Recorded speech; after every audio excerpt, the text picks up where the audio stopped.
దేవునికి శ్రమ ఎప్పుడు మొదలైందండి? అందరూ అనుకుంటారు ఆయన సిలువ మోస్తున్నప్పుడే ఆయనకు శ్రమ మొదలైందని. ప్రియమైన దేవుని బిడ్డలారా, ఒక మనిషి ఒక జంతువుగా జీవించగలడా? చెప్పండి.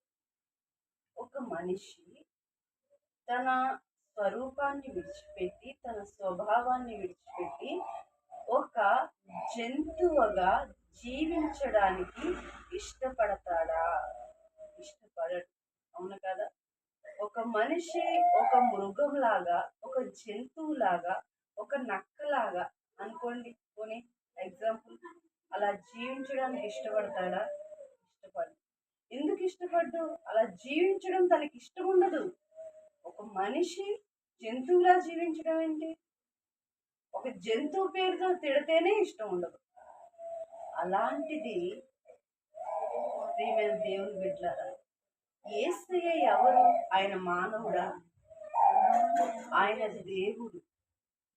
ఆయన దేవుడయ్యుండి దేవదూతల్ని, తండ్రిని అందరినీ వదిలి ఒక దేవుడైన వ్యక్తి మానవుడుగా పుట్టాడు.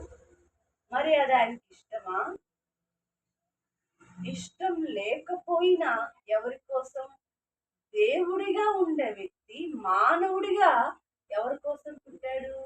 నీ కోసం, నా కోసం, మన పాపాల భారం మోయడానికి పుట్టాడు. మరి యేసయ్యకి దేవుడుగా ఉండవలసిన ఆయన మనిషి రూపంలో ఉన్నప్పుడు ఆయనకి కష్టంగా ఉంటుందా, ఉండదా? ఒక మనిషి జంతువులాగా జీవించడం ఆ మనిషికి కష్టం కదా. అలాగే దేవుడు ఒక మనిషి రూపంలో వచ్చినప్పుడు ఆయనకి కష్టం ఉంటుందా, ఉండదా?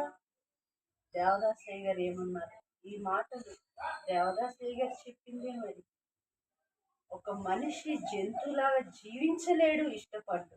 కానీ దేవుడు, ఆయన దేవుడై ఉండి ఒక మనిషిలాగా పుట్టి 33.5 సంవత్సరములు ఒక మనిషి రూపంలో ఆయన నివసించి జీవించాడు.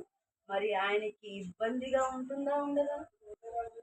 ప్రియమైన దేవుని బిడ్డలారా, దేవునికి సిలువ శ్రమ ప్రారంభమైంది ఎప్పుడు తెలుసా? ఆయన సిలువను మోస్తున్నప్పుడు కాదు, బంట్రోతులు తీసుకెళ్ళినప్పుడు కాదు, పరిసయ్యుల చేతికి మరి యూద అప్పగించినప్పుడు కాదమ్మా. ఆయన ఎప్పుడైతే మనిషి స్వభావంలో మరియమ్మ కడుపులో పడ్డాడో ఆ రోజు